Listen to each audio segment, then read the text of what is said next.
మూఠా ఒకటి మనం గుర్తించాము, అరెస్ట్ చేస్తాం. మేము లాస్ట్ టైం మేము చెప్పాము 9 మందిని అరెస్ట్ చేస్తామని. ఒక చిన్న పాప పసిపాపని కూడా రెస్క్యూ చేయడం జరిగింది అని లాస్ట్ టైం చెప్పడం జరిగింది. ఇప్పుడు చూస్తే అది అంతర్రాష్ట్ర ముఠా. అది అంతర్రాష్ట్ర ముఠా ఆంధ్రప్రదేశ్, తెలంగాణ, ఒడిశా, ఢిల్లీ మరియు ఇతర రాష్ట్రాల్లో కూడా అదే ముఠా పనిచేస్తుంది. ఆల్రెడీ ఇప్పటి వరకు 6 మంది చిన్న పిల్లల్ని రెస్క్యూ చేయడం జరిగింది. ఇప్పటి వరకు 17 మంది ముద్దాయిలను అరెస్ట్ చేయడం జరిగింది. ఇంకా దర్యాప్తు జరుగుతుంది.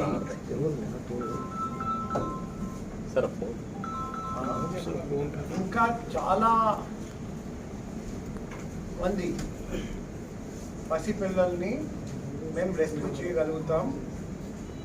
ఈ ముఠా చూస్తే మన దేశంలో చాలా రాష్ట్రాల్లో ఇటువంటి నేరాలు చేస్తున్నారు.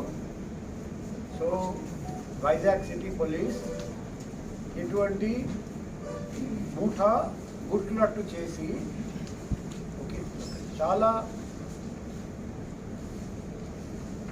చాలా పెద్ద ర్యాకెట్ అది అన్రావెల్ చేయడం జరిగింది.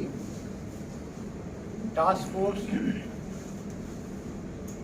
మన నగర టాస్క్ ఫోర్స్ ఈ సందర్భంగా చాలా మంచి పని, చక్కటి ప్రదర్శన, చక్కటి పర్ఫార్మెన్స్, చక్కటి అచీవ్మెంట్ చేశారని నేను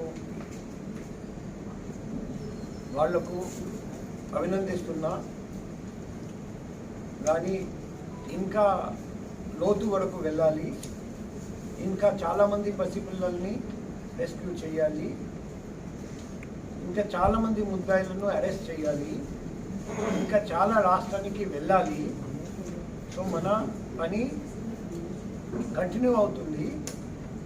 ఇది ఎంతవరకు ప్రోగ్రెస్ జరిగింది తెలియజేయడానికి ఈరోజు మనం కలుస్తున్నాము.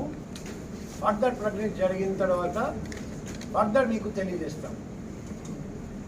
ఈ సందర్భంగా ఇంకొకటి చెప్పాలంటే, నేను రాగానే ఈ పసిపిల్లల్ని విక్రయించే ముఠా మన దేశంలో చాలా చోట్ల పనిచేస్తున్నారని మా మెడికల్ బ్యాక్గ్రౌండ్ నుండి నాకు తెలుసు. కాబట్టి రాగానే చర్య తీసుకున్నాము.